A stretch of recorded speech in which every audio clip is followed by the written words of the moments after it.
On the crisp morning of September 4th, 1944, the British 11th Armored Division rolled into the heart of Antwerp, a port city that had braced itself for the worst. As the vehicles rumbled through the streets, the soldiers peered through the haze of war, expecting to find a landscape marred by destruction. Shattered docks, fallen cranes swallowed by the murky waters, and the acrid smell of smoke still lingering in the air. Instead, they were met with a scene that defied their darkest expectations. The harbor stood intact, a beacon of hope amidst chaos, its docks unscathed, and cranes standing tall against the backdrop of a turbulent sky. In the days leading up to their arrival, whispers had swirled among the ranks about the fate of Antwerp. Would it be yet another casualty in the relentless march of conflict? But as they stepped onto the sturdy planks of the wharf, a sense of disbelief coursed through the men. This was not just a port. It was Europe's second-largest harbor, a lifeblood for the Allies, capable of managing an astounding 40,000 tons of supplies each day. It was a lifeline, a redemptive promise that could sustain the furious advance into enemy territory. Field Marshal Bernard Montgomery, a man known for his tactical acumen, felt a rush of exhilaration as he surveyed the port facilities. The warehouses stood ready, filled with the potential of victory. He quickly sent a triumphant message to Supreme Commander Dwight Eisenhower. Antwerp captured intact, port facilities undamaged, ready for immediate use. The words sprang forth with an uncontainable energy, a harbinger of salvation for the desperate Allied forces struggling to maintain their supply lines amidst the chaos of war. But amidst the euphoria, a shadow loomed, one that Montgomery could not yet see. Eisenhower, upon receiving the news, felt a jolt of hope mixed with disbelief. Months of logistical nightmares flashed through his mind. The trucks that were grinding to a halt, the dwindling fuel supplies, the increasingly desperate situation of his troops. Antwerp could change everything, or it should have. Yet with a sinking feeling, he recalled the critical need to secure the approach to the port, the treacherous 60-mile stretch of estuary that lay vulnerable to enemy attack. However, Montgomery, entangled in the glittering allure of more glorious campaigns, hesitated. His gaze was drawn to other priorities, victories that would etch his name in the annals of history, overshadowing the silent cries of his men, who were fighting and dying for the very supplies Antwerp could have delivered. The port, this miraculous asset, sat idle while the advancing armies found themselves gasping for breath, choking on the shortages that could have been averted. Days turned into weeks, and the promise of Antwerp began to fade, lost in the fog of misplaced ambitions. The men, weary and worn, trudged through muddy fields, their spirits dampened by the stinging reality of dwindling resources. Each soldier felt the weight of neglect, the bitter taste of what could have been, gnawing at their resolve. It was amidst this turmoil that Private James Holloway, a young soldier with dreams of returning home, found himself haunted by the missed opportunity of Antwerp. As he gazed at the stars that peppered the nighttime sky, he whispered silent prayers, not just for himself, but for his comrades whose lives depended on the supplies that never came. His heart ached with the realization that while the world may have turned its gaze towards grand victories, it was the quiet, uncelebrated moments, a working port that could have changed their fates, that echoed the loudest in the silence of war. And so, as the echoes of gunfire filled the air, the story of Antwerp morphed into a poignant reminder of the choices made in the throes of ambition, choices that could save or condemn, choices that would forever shape the course of history. In the end, it was not just about the port itself, but the lives that could have been saved, the soldiers who could have thrived, and the dreams that could have seen the light of a peaceful Christmas. In the shadow of the North Sea, the Skiltelt estuary twisted like a serpent through the landscape, a waterway veiled in mist and mystery. Marshlands stretched endlessly, dotted with islands that seemed to emerge from the earth like ancient, forgotten sentinels. As ships approached the city of Antwerp, they were ensnared in a perilous dance of navigation, their paths dictated by German forces that loomed like dark clouds on the horizon. Every inch of this approach, every mile fraught with danger, was an echo of the war that had engulfed Europe. The southern bank was a bastion of German strength, the 15th Army entrenched in fortified positions that glimmered ominously under the fading sun. To the north, Walcheren Island and South Beverland stood as grim reminders of the enemy's grip, their coastal artillery ready to unleash destruction upon any vessel daring enough to forge ahead. The waters were laced with hidden mines, death waiting beneath the surface, and the fields of fire were cleared, a deadly tableau set against the backdrop of the frantic war. General Bernard Montgomery stood at a distance, the weight of the world pressing down on his shoulders. He was a man shaped by the relentless march of battle, his face etched with lines of experience, eyes hardened yet filled with a flicker of hope. On September 5th, the day after Antwerp had fallen, he gathered his intelligence officers, their voices a chorus of urgency and despair. "The port cannot be used," they warned, voices tinged with the gravity of the situation. "Not until the Scheldt approaches are cleared. Not until German artillery is silenced. Not until the waterway is opened." Montgomery listened intently, absorbing the information like a sponge soaking up water. He understood the strategic implications, the tangled web of risks and rewards that lay before him. But deep within him stirred a bold vision, a desperate hope, fueled by the swift advances his 21st Army Group had made across Belgium and northern France. He could still feel the adrenaline coursing through his veins from the liberation of Brussels on September 3rd and the capture of Antwerp just a day later. He believed, perhaps foolishly, that the German army was on the brink of collapse, a wounded beast, ready to be delivered its final blow. With a resolute heart, he made a decision that sent a ripple of disbelief through his staff, a decision they could not comprehend. Montgomery envisioned a daring maneuver, a bold thrust into Holland that would cut through enemy lines like a knife through butter. Operation Market Garden was born, a plan to execute an airborne assault, to capture bridges, to pave the way into Germany's industrial heartland. It was a vision that danced tantalizingly on the edge of possibility, a chance to end the war once and for all. Yet, as he surveyed the faces of his advisors, he could see their trepidation mirrored in their eyes. Questions hung in the air like a dense fog, pressing against him. What about the Scheldt? What about securing Antwerp's approaches? The weight of their doubts bore down on him. But Montgomery felt an unyielding fire ignite within. He was a soldier, a leader forged in the crucible of conflict, and he could not shy away from the audacious dream that surged through him. As the sun dipped below the horizon, casting long shadows across the landscape, Montgomery grasped the reins of his destiny.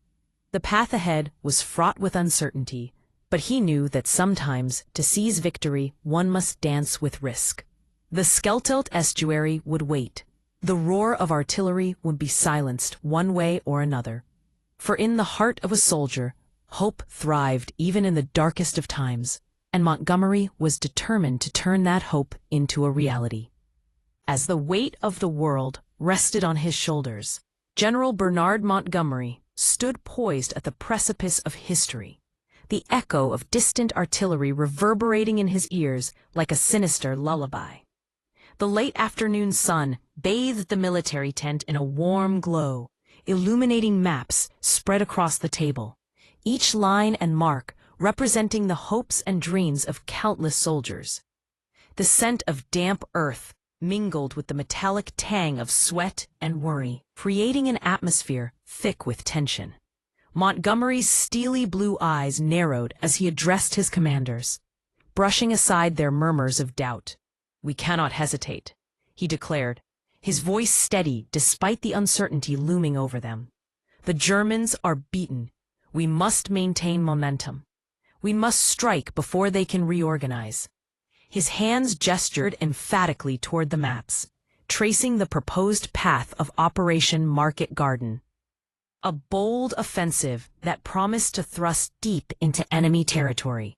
The room fell silent, the air heavy with unspoken concerns about supply lines and operational risks.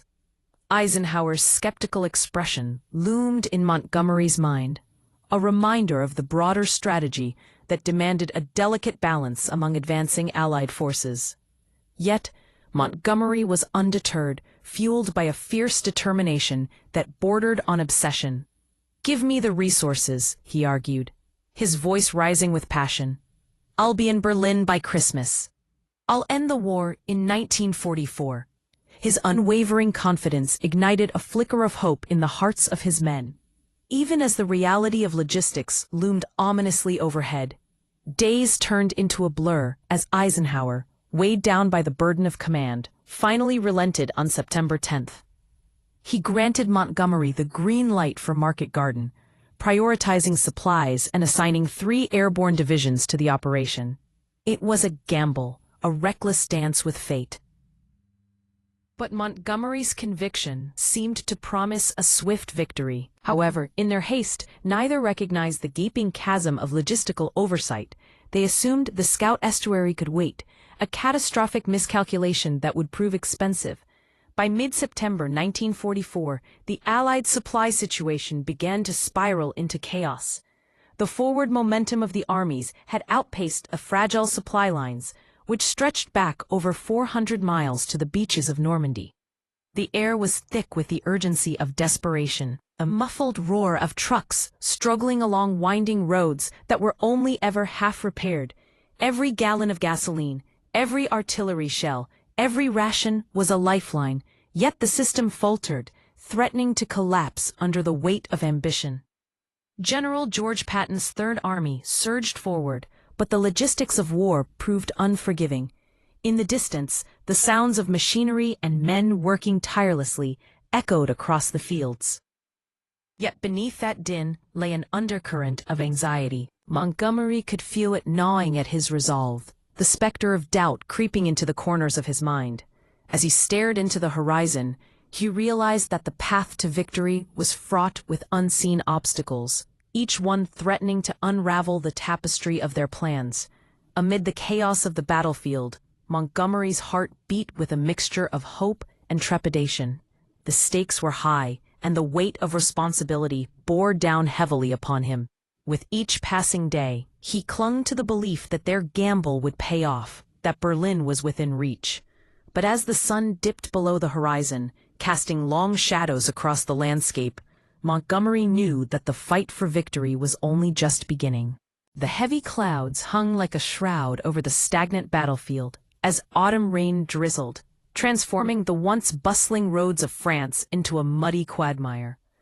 East of Paris, the American tanks sat idle, their once proud metallic bodies now draped in a thin film of moisture, glistening dimly in the fading daylight. They were the silent giants of war, heavy and unmoving, yet within their steel hulls, the crews inside felt the weight of the world pressing down on their shoulders. The air was thick with the smell of wet earth and despair, a stark contrast to the exhilaration they had once felt while chasing the Germans across the countryside. Sergeant Jack Mulligan, a weathered veteran with sunken cheeks and weary eyes, leaned against the cool metal of his Sherman tank. He could hear the distant rumble of artillery, a cruel reminder of the fight that raged on without him. The anticipation of glory had been replaced by a gnawing fear that their advance toward the German border was stalling, not due to enemy fire, but from the suffocating grip of unyielding bureaucracy and logistical failures. "We're just sitting ducks here, Sarge," Private Timmy Jensen muttered, kicking at the mud beneath his boots. The boy was barely 18, a fresh-faced recruit whose optimism had been battered by the harsh realities of war. Jack glanced at him. The boy's bright blue eyes clouded with doubt, a reflection of the growing dread that wrapped itself around the men like a cold embrace. It was true. They knew the Germans were reeling, their lines breaking under pressure, and the path to the Rhine lay open. Yet for all their effort, the fuel tanks were dry, and a Sherman tank was just a 30-ton steel bunker without the means to move. The thrill of their momentum from Normandy felt like a distant memory, slipping away like grains of sand through their fingers. Jack's heart sank as he thought of home, of Christmas laughter mingled with the aroma of pine needles and fresh-baked pies, a dream that seemed to fade further with each passing day. General Courtney Hodge's First Army had begun rationing ammunition. The sound of their artillery fire muffled, restrained like a caged animal awaiting release. They were being told to consolidate positions, to defend rather than attack, while Montgomery's 21st Army Group received the lion's share of supplies, diverted for an operation that felt increasingly distant and disconnected from their reality. In a heated exchange, Jack had overheard General Patton's voice rise in furious protest to Eisenhower, a passionate plea for urgency and action. "We're being starved," he had thundered. "We could be advancing into Germany. Instead, we're sitting still while Montgomery gets everything for an operation that isn't even addressing our supply problem." Jack felt a surge of frustration echoing Patton's words within him. They were so close, yet so impossibly far. The creeping dread was palpable. Every day spent waiting was another day away from home, from the warmth and comfort of loved ones. As the rain continued to fall, Jack took a deep breath, filling his lungs with the earthy scent of the damp landscape. He looked over at Timmy, who was staring at the ground, lost in thought. "Hey, Timmy," he said softly, trying to break the spell of despair. "You remember that time we caught that big fish back home?" Timmy's brow furrowed for a moment, before a faint smile broke through. "Yeah, I remember. You said it was the biggest in the lake. And we had a feast that night, didn't we?" Jack chuckled, trying to conjure the warmth of that memory. Timmy nodded, his smile growing. "Yeah, Mom made that fish stew with those little dumplings." The clouds above began to shift, revealing a sliver of pale sunlight that pierced through, illuminating their tank like a beacon of hope. In that moment, amidst the mud and the encroaching shadows of uncertainty, they shared a fleeting sense of resolve. They were soldiers, bound by duty, yet also by the flickering flames of their dreams. They would endure this. They would wait. Because even in the depths of despair, the spirit of camaraderie and the promise of home would keep them going until they could move again, until they could fight, until they could finally turn the tide of their fate, and perhaps, just perhaps, make it home for Christmas, after all. On a crisp autumn morning, September 17th, 1944, a sense of anticipation hung in the air, like the scent of rain-soaked earth. Major Patton stood at the edge of a sprawling field, his breath visible in the coolness, eyes scanning the horizon, where the sun broke through the clouds, casting golden rays onto the soil. "Garden launches today," he announced, his voice steady, yet laced with excitement. The plan was audacious, a daring airborne operation that would change the course of the war. Yet, as the words left his lips, a flicker of doubt danced in his mind. 3 Allied airborne divisions were set to descend into Holland, each soldier a thread in the fabric of a grand design. The 101st Airborne would land at Eindhoven, the 82nd at Nijmegen, and the British 1st Airborne at Arnhem. Together, they would seize the bridges, create a corridor for the ground forces, and march triumphantly into Germany. A promise hung in the air, whispered by Field Marshal Montgomery. If successful, the war would end in mere weeks. Patton couldn't help but feel the weight of that ambition resting on their shoulders. As the planes roared overhead, the soldiers felt the electric pulse of destiny. Paratroopers clad in olive drab and worn leather readied themselves, hearts racing with adrenaline. But within the excitement, a simmering tension loomed. They had trained tirelessly, but the enemy was shrouded in uncertainty, their defenses stronger than anticipated. The drops were chaotic. Men fell from the sky like shooting stars, some landing gracefully while others tumbled into the unknown. In those first hours, hope surged as they secured Eindhoven, but it was a fragile victory. The German resistance, fortified and relentless, quickly turned the single highway into a harrowing killing ground. At Arnhem, the British paratroopers, once brimming with confidence, found themselves surrounded, their cries for support echoing through the trees that had witnessed many battles. Time slipped away like sand through fingers. The operation that was meant to be a decisive blow crumbled under the weight of fate. Within 9 days, the reality set in. 17,000 Allied soldiers were lost, a staggering toll that turned victory into bitter ashes. In the aftermath, Montgomery stood before his commanders, his face impassive, declaring the operation 90% successful. He spoke of ground gained and lessons learned, yet the empty eyes of the men around him whispered of despair. Cold winds began to blow, heralding winter's approach, while the Allied High Command grappled with the truth. The German army had not faltered. The war would not conclude as hoped. As Major Patton watched his fellow soldiers walk away, shadows of grief etched into their faces, he felt a profound shift within him. The weight of their sacrifices pressed against his chest, a reminder that in war, success is often a mirage.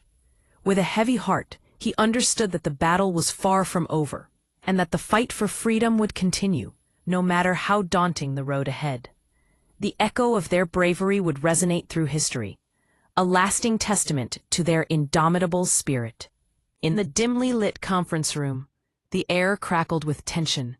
Maps sprawled across tables, their edges curling like the frayed nerves of the men gathered around them. The musty scent of old paper and the faint tang of sweat lingered in the air as voices rose and fell, an orchestra of worry and urgency. At the center of it all stood General Montgomery, his brow furrowed, eyes scanning the room as he weighed the weight of responsibility on his shoulders like a cloak. Winter loomed on the horizon, its icy fingers creeping into their plans. The question that hung over them like a storm cloud was how to sustain operations as the cold set in. How to prepare for the spring offensives into Germany. Every face reflected the same realization. The lifeline of supplies lay in the port of Antwerp. Open the port, clear the Scheldt, someone whispered, and the words echoed in Montgomery's mind like a clarion call. The implications were clear, but the path was fraught with peril. As Montgomery explained the situation, his voice steady but edged with frustration, he revealed the complications of their predicament. His forces had been committed to the ill-fated market garden, an ambition that had crumbled under the weight of miscalculations and strong German fortifications. It will take time, he added, his tone heavy with the burden of truth. Yet Eisenhower's patience had flickered out like a dying candle. I gave you priority for Market Garden. Eisenhower's voice was a low rumble, filled with the authority of a man who had fought battles of his own. It failed. Now open Antwerp. Make it your top priority. Get the port operational before winter. The room simmered with the weight of this ultimatum, each man acutely aware that the stakes had never been higher. Montgomery nodded, albeit reluctantly. The Canadian First Army would be assigned to clear the Scheldt, a mission that promised to be grueling and unforgiving. As the orders were given, the men felt the pulse of determination begin to thrum in their veins. They would attack the very heart of the German defenses, capturing Walcheren Island and securing the approaches to Antwerp. Time was slipping through their fingers like sand, and with October already half over, the urgency of the situation morphed from a whisper into a scream. 6 weeks had passed since Antwerp's capture on September 4th. Weeks that felt like an eternity as the port lay dormant and useless. A staggering 40,000 tons of supplies could have surged through its docks daily, but instead they faced a dire shortage. The room buzzed with unspoken consequences, a foreboding that loomed over them, a reminder that the cost of inaction could be grim. October settled in, cold and unforgiving, as the Canadian troops received their orders. The Scheldt estuary was a treacherous nightmare. Low-lying boulders, land reclaimed from the sea, and high dikes that loomed like sentinels against them. The Germans had turned the landscape into a swamp of mud and despair, flooding the area by demolishing the dikes. But these brave soldiers, resolute and driven, plunged into the murky waters, their boots sinking into the muck as they pressed onward. The clash against the German forces was fierce, a cacophony of gunfire and shouting rising above the roar of the churning water. Mud splattered their uniforms, a mixture of earth and sacrifice, as each soldier fought not just for victory, but for the hope of a brighter spring. Each step taken was a testament to their courage, every bullet fired a defiance against the dark shadows of despair. As the tides of battle ebbed and flowed, the soldiers found themselves not just fighting against the enemy, but against the overwhelming weight of expectation and uncertainty. They were more than just troops. They were men with dreams, with families waiting for them back home, and their determination burned brighter than the frigid wind that whipped around them. Through grit and resilience, the Canadian First Army pushed forward, reshaping the narrative of their struggle. With every inch gained in the mud, hope glimmered anew, a testament to the human spirit that refuses to yield, even in the face of overwhelming odds. And as the Scheldt began to clear, the once dormant port of Antwerp stirred back to life, marking a turning point that would echo through the annals of history. They had faced the storm and emerged not just as soldiers, but as beacons of hope for a war-weary world.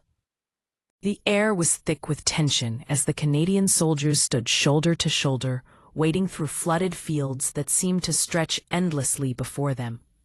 The sun dipped low, casting an eerie twilight across the landscape, and the silhouettes of Dulks rose against the horizon, perfect targets for the German 15th Army, who were well entrenched in the concrete bunkers beyond.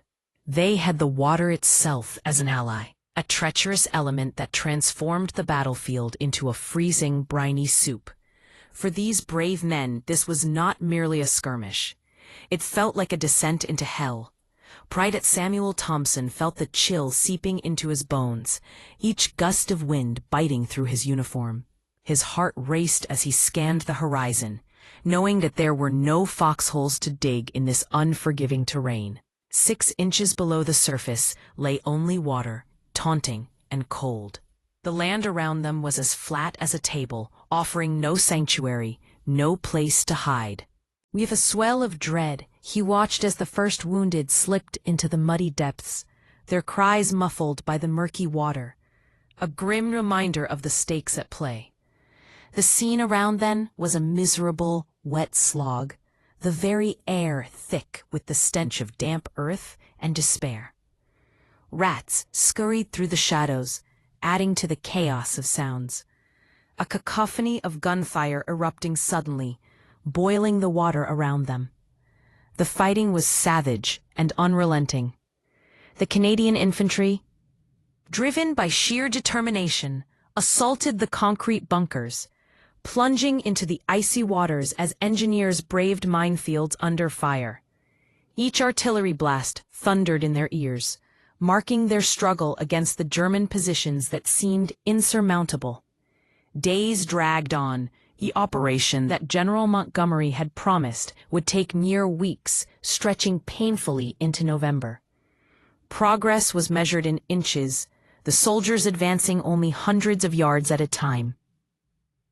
As casualties mounted, the true cost of their mission became painfully clear. 2,000 men from the Canadian 2nd Infantry Division alone, lost in the relentless assault on the South Bevelin Peninsula. The British forces fared no better, suffering another 8,000 casualties as they fought for every inch of ground. Amidst the chaos, Samuel's mind was a whirlwind of thoughts, his resolve tested with each passing hour. He remembered the laughter of friends back home, the warmth of his mother's embrace, and the dreams he had dared to dream. Each memory became fuel for his fighting spirit. He could not let it end here, not like this. The German defenders understood the gravity of their position, knowing that as long as they held the strategic scout, Antwerp's port would remain useless. The lifeline for the Allied forces stretched thin across the waters. They fought with ferocity, determined to buy time for their winter defenses, while the Canadians pressed on, hearts heavy, spirits undeterred. Finally, on November 8, 1944, after weeks of grueling combat, the tide began to turn. Samuel stood up to his knees in freezing water, breathless yet resolute, as he and his comrades pushed one last time against the enemy's stronghold. The air crackled with the promise of change, and for the first time, a glimmer of hope pierced the bleak horizon. Victory would not come easily, but Samuel knew, deep within, that they were not just fighting for a piece of land. They were fighting for their lives, their futures, and the right to return home. In that moment, amidst the chaos, Samuel felt a surge of determination. The battle was far from over, but they would press on, together against all odds. As the sun dipped low in the Belgian sky on November 28, 1944, a sense of anticipation hung in the air like the chill of winter. The last remnants of German strongholds on Walcheren Island had fallen to the relentless push of Canadian forces, a resounding victory that had echoed through the muddy trenches and frost-bitten fields. The Scheldt, a critical estuary, lay vulnerable and unguarded, yet still littered with the deadly remnants of war, mines that needed to be swept away before freedom could flow through its waters. In the harbor of Antwerp, the mood was electric. For 85 long days, the docks had stood silent and empty, waiting for the first signs of life after a brutal siege that left the once bustling port as a ghost of its former self. Sailors and dockworkers alike held their breath as the Liberty ship SS Fort Cataraqui crested the horizon, a beacon of hope against the turbulent backdrop of a war-torn Europe. Her hull gleamed in the fading light, cutting through the water with purpose, as the crew aboard felt a swell of pride and nervous energy. They were not just delivering cargo, they were heralding a new chapter in the struggle against tyranny. As the ship approached the docks, the scent of salt water mixed with the acrid smell of war, smoke, gunpowder, and the lingering traces of desperation that had filled the air for months. The cries of seagulls pierced the silence, a stark contrast to the muted whispers of the men who had endured the hardships of war. Each crew member on the Fort Cataraqui carried his own story, his own burden, but together they were united in a single purpose: to replenish the supplies that had been held hostage by the German defenses. But the weight of the moment was not lost on Lieutenant James McAllister, who stood at the bow, his heart pounding with a mixture of hope and frustration. He recalled the days of waiting, the agonizing knowledge that while Antwerp sat idle, Allied forces had struggled through September, October, and much of November, their operations crippled by supply shortages. Each day without reinforcements felt like a nail driven into the coffin of their cause. Montgomery's decision to prioritize Market Garden had cost them dearly. The arithmetic of war was unforgiving. And James felt the weight of those lost 3.4 million tons of supplies pressing down on his soul.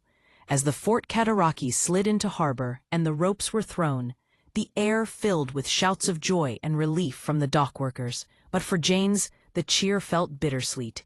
He had seen too many friends fall, too many battles lost due to miscalculations and delays. The easy advances of summer, when hope was palpable and victory seemed within reach, were now replaced by a grim reality. The German defenses had solidified, the weather had turned cruel, and the face of the war had shifted. Yet there is a flicker of light in the darkness. The arrival of the Fort Cataraqui could change everything.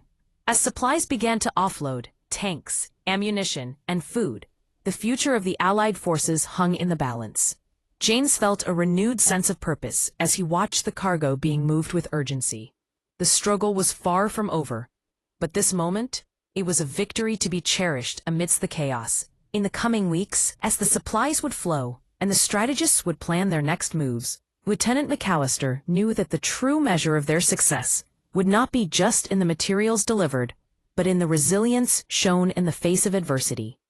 On that day in Antwerp, with the echoes of history whispering through the docks, hope was rekindled, and the Allied forces prepared to forge ahead, ready to confront the darkness that loomed before them. As the icy breath of winter settled over the Ardennes forest, the air hung heavy with a sense of foreboding. The once vibrant greens of summer were now muted shades of gray, the trees standing as silent sentinels, their branches bare and brittle against the biting wind. Beneath this stark landscape, German forces were quietly assembling, a dark storm gathering strength, poised to strike with lethal precision. On this December night in 1944, the whisper of imminent conflict seemed to dance through the chilling fog like a ghostly specter. In the dimly lit barracks, Private Henry Miller wrapped his frostbitten hands around a cup of steaming coffee. He could barely taste its bitterness over the rising panic within him. A week earlier, they had received news that the port of Antwerp had finally opened, a beacon of hope for the stretched Allied supply lines. Yet the optimism was fleeting. Shadows of uncertainty loomed larger as they received reports that German forces were mobilizing.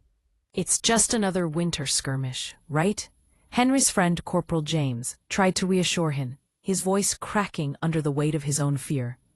But Henry could see the doubt in his eyes, the same doubt that gnawed at his own heart. The thinly veiled camaraderie felt fragile, as if one breath could shatter their resolve. As dawn broke on December 16th, the tranquility of the forest was shattered by the thunderous roar of artillery. Like a tidal wave, 200,000 German troops surged through the snow-laden landscape, a living embodiment of terror and chaos. The surprise attack struck with a ferocity that sent ripples of despair through the American lines. Henry felt the ground tremble beneath him as the first explosions rocked their positions, a haunting reminder of the fragility of life and the brutality of war. Within hours, entire battalions were overrun. Screams, cries for help, and the sporadic crack of gunfire filled the air, blending into a cacophony of despair. The once serene forest, a place of beauty, now turned into a hellscape of smoke and blood. Communication networks crumbled like dry leaves underfoot, and the camaraderie of soldiers was replaced with sheer survival instinct. In the chaos, Henry stumbled upon a wounded soldier, his breath shallow and frantic. The sight of the man's pale face, eyes wide with fear, hit Henry like a punch to the gut. He recognized the weight of the moment, the decision to help, to stay, or to flee. "Stay with me, soldier. Help is coming," he shouted, though he wasn't sure if anyone was listening. The desperation in his voice masked the fear clawing at his insides. But deep down, he knew he couldn't leave him behind. As the hours turned into days, the German advance pushed deeper, creating a massive bulge in the Allied lines. The initial plan had been brilliantly optimistic: split the Allied forces, capture Antwerp, and force a negotiated peace. Yet, with each passing moment, it became painfully clear that this was a gamble with staggering consequences. Henry fought through the anguish, clinging to the hope that the Allies would regroup, that they would push back against this ferocious tide. They fought not only for survival, but for each other, for the bonds formed in the trenches, drawing strength from the shared resolve to withstand the storm. With mounting losses, the tide began to shift. The resilience of the Allied forces ignited a flicker of hope. Henry found himself amidst a new wave of troops, their faces a mix of fear and determination. They fought back with a fiery resolve, the forest echoing with renewed gunfire as they fought for reclaiming their ground. By the end of December, the scales tipped back. The offensive, while costly, had united the Allies in a way that only adversity could.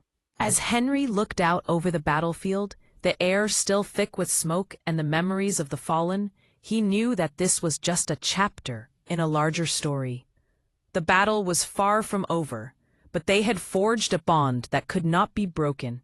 In the heart of winter, amidst despair, hope flickered like a candle in the darkness, tenacious, unyielding, and resolute. As the winter sun hung low in the sky, the cold winds howled through the barren trees of the Ardennes, sending shivers down the spines of the young American soldiers huddled together for warmth. These were boys, some barely out of their teens, who had traded summer uniforms for ill-fitting woolen coats that did little to stave off the bitter chill.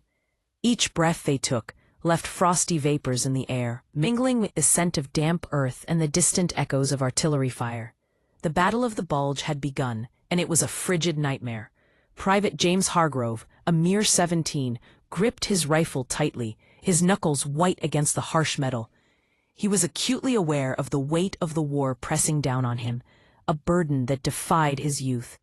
"Why are we here?" he thought, as the sounds of war surrounded him, explosions in the distance, the crackle of gunfire, and the anguished cries of his comrades. This was not the adventure he had imagined when he signed up to fight for freedom. This was hell. For 6 grueling weeks, James and his fellow soldiers endured the relentless assault of the German forces. The frigid temperatures were merciless, and the boys, ill-prepared and undersupplied, fought with rationed ammunition and dwindling medical supplies. They held the line, standing resolute against an enemy that should have been crushed back in September. Each day seemed like an eternity, each night a battle against both the enemy and the cold that seeped into their very bones. As the conflict raged on, the toll became painfully evident. Over 80,000 American lives were caught in the crossfire, with 19,000 lost forever. The 106th Infantry Division faced the largest mass surrender of American forces in the European theater when 7,000 men laid down their arms in despair. As James witnessed his fellow soldiers succumb to exhaustion and hopelessness, it filled him with a gnawing dread. He often questioned what it meant to fight for a cause that felt so far away, so disconnected from the realities of survival. Amidst this chaos, whispers of a missed opportunity floated through the ranks. The soldiers learned that the port of Antwerp, which could have supplied them more effectively had it opened on time, remained closed, and this fact became a specter haunting them in the freezing forest. It was a cost measured not in numbers, but in human lives and shattered dreams.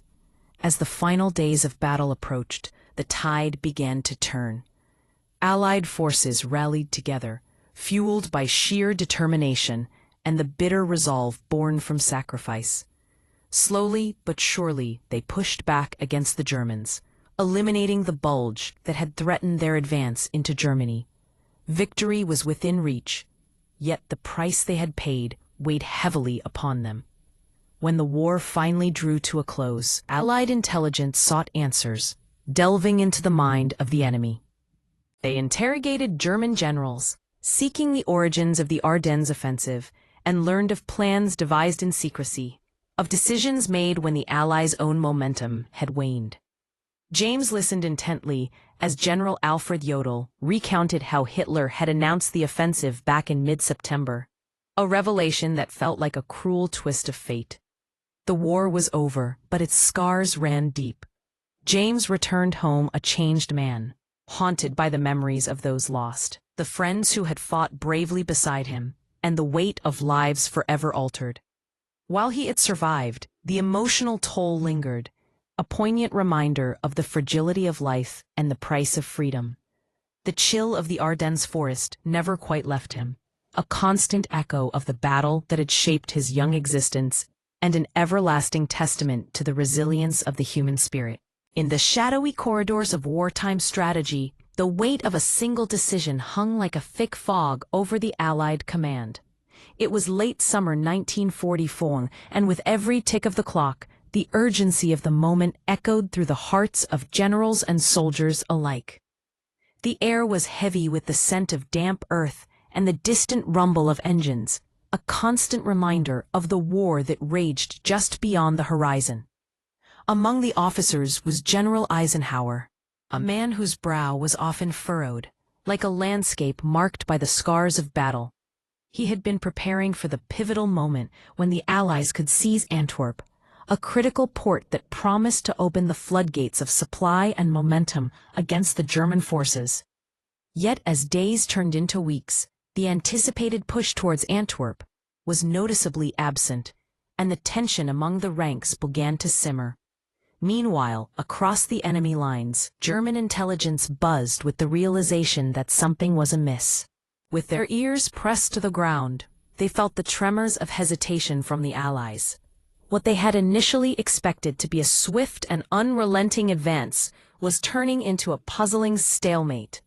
The air thickened with their fear. Perhaps the Allies were not as invincible as they had once believed. The sun sank low in the sky, casting long shadows over the muddy fields, and deep within the heart of the German command, a sense of opportunity began to bloom. General von Rundstedt, a steely-eyed strategist with a mind like a steel trap, sat at the table, contemplating the ramifications of the Allies' delay. The autumn air whistled through the cracks of the window as he pondered. Had the Allies truly squandered their chance? If Antwerp had been opened in September, Could we have launched the Ardennes offensive in December? He was asked, the rune hanging on his every word. His silence was palpable, broken only by the distant rumble of thunder, mirroring the brewing storm of conflict. Von Rundstedt's voice cut through the air, cold and clear. No. As the German forces prepared their defenses, the Allies were left to grapple with the weight of their inaction. The market garden operation had drained resources and dreams, leaving behind a wounded pride when they could have been pressing forward. The ghost of what might have been haunted Eisenhower as he walked the war room, the flickering lights above casting a wavering glow on the maps spread before him. Weeks passed, and with every dawn that broke over the horizon, the reality that had slipped through their fingers became more evident.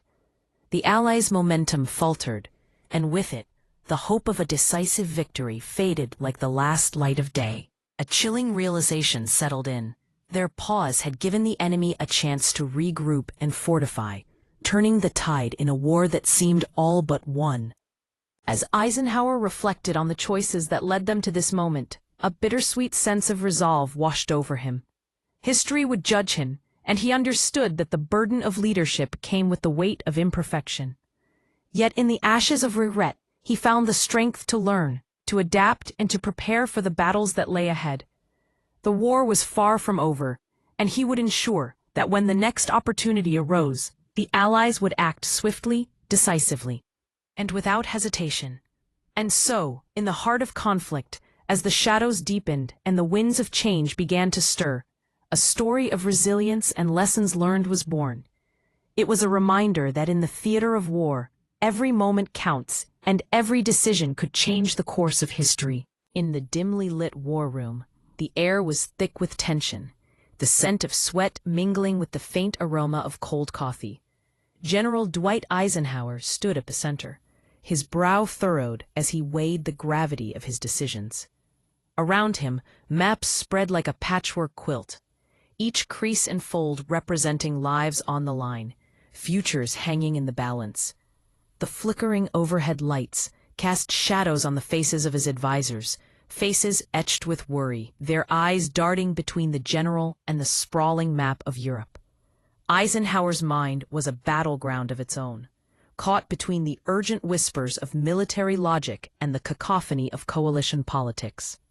He had sanctioned Operation Market Garden, the audacious plan proposed by General Montgomery, a man whose ambition loomed as large as his reputation. It has strategic merit, Montgomery had insisted, his voice a blend of fervor and authority. But Eisenhower couldn't shake the nagging doubt that lingered like a storm cloud over his judgment. Antwerp, the jewel of the port cities, lay captured yet unused, its potential squandered as forces awaited supplies that never came. It was obvious to everyone in the room. Opening the port should have been the top priority. Yet, Eisenhower had chosen to appease Montgomery, to maintain the fragile alliance that tied together the diverse strands of the Allied forces. He felt the weight of history pressing down on him, the echoes of Churchill's concerns about British forces being overshadowed by American might. Days turned into weeks, and as Antwerp languished, the consequences of Eisenhower's decision unfolded with chilling clarity. Fuel shortages crippled their operations. Offensives lay dormant like sleeping beasts, their potential wasted. The German forces, once on the brink of destruction, found respite in the chaos, slipping through Allied fingers like grains of sand. Eisenhower understood the delicate balance he was trying to maintain. A coalition of nations, each with their own strategic cultures and egos, all clamoring for recognition and respect. His diplomatic prowess had kept them united, but at a harrowing cost. The room pulsated with the weight of his choice, every decision echoing with the potential for glory or disaster. He had to keep Montgomery happy to stave off diplomatic fallout that could fracture the already tenuous alliance. As the clock ticked relentlessly forward, the emotional toll began to take its toll on the general. Each day he faced the haunting images of soldiers fighting valiantly while their supplies dwindled, their spirits waning. Yet amidst the turmoil, Eisenhower's resolve hardened. he vowed to learn from the missteps of the past. With each failure, he grew more determined to steer his coalition back to the path of efficiency and victory. Finally, after what felt like an eternity, the tides began to turn. With newfound resolve, Eisenhower made the difficult decision to redirect resources to Antwerp, prioritizing the port that should have been their lifeline from the beginning. The flicker of hope ignited within the room, the shadows lifting as plans were redrawn and supplies began to flow once more. Though the scars of decision lingered, Eisenhower emerged not just as a general, but as a leader who understood the complexities of war, the painful intertwining of military strategy and human emotion. The lessons learned would echo through history, a reminder that in the theater of war, every choice carries the weight of lives, alliances, and the relentless march of time. In the heart of a war-torn landscape, where the air was thick with the acrid scent of gunpowder and the echoes of distant artillery, a heavy burden lay upon the shoulders of soldiers. They were young men, weary and worn, grasping at the threads of hope as they awaited supplies that never came. For 3 long months, the port of Antwerp sat abandoned, its docks desolate and empty, a ghostly reminder of what could have been. Montgomery, the man charged with leading these brave souls, often reflected on the decisions that had led them here. His memoirs became a fortress of self-justification, where he staunchly defended every choice he had made. He spun tales of a bold strategy known as Market Garden, proclaiming it a resounding 90% success. Yet, in the quiet corners of his mind, doubt crept in like shadows at twilight. The German opposition had been fiercer than he anticipated, a relentless tide that swept away his confidence. He often mused about how different things could have been had Eisenhower heeded his call for more resources. But the reality was stark and unyielding. Antwerp's 3-month delay barely warranted a mere paragraph in his grand narrative. As whispers of dissent grew among historians, even those who once lauded Montgomery began to peel back the layers of his bravado. Max Hastings, a fierce chronicler of the Northwest Europe campaign, boldly declared that Montgomery's decision to chase the allure of Market Garden over the vital port was one of the most glaring strategic blunders of the war. Those who fought alongside him, men with dirt-streaked faces and haunted eyes, understood the gravity of what was lost. The captured port was not just a strategic location. It was a lifeline, a chance to harness the momentum from the summer breakout and drive towards victory. Instead, Montgomery squandered that opportunity, chasing glory rather than addressing the grim realities of war. Anthony Beevor, another critical voice, dissected Montgomery's ambition, revealing a man whose ego overshadowed practicality. Clearing the Scheldt estuary was no glamorous task, but rather a brutal slog through mud and mire, where soldiers fought tooth and nail against an unforgiving terrain. The skirmishes were raw and brutal, yet they never made the headlines that Montgomery craved, the headlines that would immortalize him as the mastermind who brought the war to an end with a spectacular maneuver. Despite the mounting critiques and the heavy weight of responsibility, Montgomery emerged from the war unscathed in reputation. Promoted to Field Marshal, he basked in the accolades and honors bestowed upon him, the British public holding him in high esteem for his perceived heroism. The echoes of his mistakes faded into the background of official histories, overshadowed by the glow of triumph that painted the war's conclusion. Yet, for the soldiers who trudged through the mud, the weight of those decisions was an ever-present specter. Their sacrifices, their struggles, and the bitter taste of unfulfilled promises lingered long after the accolades faded. The scars of the war ran deep, a stark reminder that in the theater of conflict, the cost of glory was often borne by those who sought only to survive. The rain fell relentlessly over the landscape, creating a muddy quagmire that swallowed the boots of Canadian soldiers entrenched in the flooded Scheldt. For weeks, they fought valiantly against the elements and the enemy, yet their sacrifices remained overshadowed by the more celebrated tales of American valor in the Battle of the Bulge. As the sun struggled to break through the thick clouds, the spirits of these soldiers were dampened not only by the weather, but by the weight of obscurity that hung over their contributions. In the autumn of 1944, the air was heavy with tension. The fate of the Allies hung precariously on a thread. The Americans, tired yet determined, were unaware that their supply woes had been exacerbated by decisions made far away, in the strategic chambers where generals debated their next moves. They fought valiantly, yet the future seemed grim, as Montgomery's choice to prioritize glory over logistics began to take its toll. Each passing day in Antwerp, the port lay dormant, waiting to be cleared, while German forces used the time to regroup and fortify their positions. The once vibrant city felt like a ghost town, haunted by the cries of soldiers who had given their all, yet were left without the necessary provisions to sustain their fight. The scent of damp earth filled the air, mingling with the acrid stench of smoke from distant battles, a constant reminder of the cost of delay. As the battle raged on, the Canadian soldiers felt an overwhelming sense of despair. They were aware that the supplies they desperately needed, ammunition for the First Army, fuel for Patton's advancing troops, and winter clothing that seemed perpetually just out of reach, were slipping away like sand through their fingers. Each moment stretched painfully, resonating with the echo of lives lost because of choices made by others. It was in the quiet moments between skirmishes that the true weight of this neglect settled upon them. How many American lives had been lost in the Bulge because the Germans had time to prepare? How many British and Canadian soldiers had met their fates while clearing the Scheldt, when the operation could have been conducted earlier with less resistance?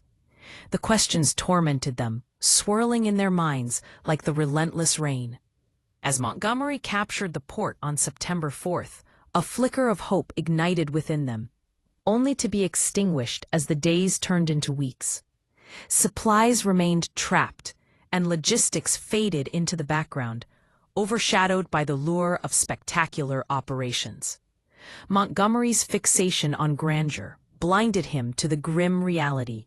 Wars are won not just by brave tactics, but by the steady flow of supplies that keep soldiers in the fight. The bitter truth settled heavily upon the hearts of those who endured the muddy trenches and the chaos of war. Each soldier knew they were caught in a strategy that prioritized glory over the grim realities of sustaining a fighting force. The unglamorous yet vital work of clearing mines and establishing supply lines became a distant afterthought, as Montgomery chased the dream of being the man who could end the war with one grand flourish. But the war continued, stretching on longer than it needed to, fueled by loss and suffering that could have been avoided. The rain was a constant reminder of the sacrifices made, the lives lost, and the unfulfilled potential of the human spirit. Forever caught between the ambitions of those far removed from the battlefield and the grim realities faced by soldiers like them. In the end, it was not the glory of victory that resonated through the ages, but the silent cries of those who fought in the shadows, their stories forever waiting to be told.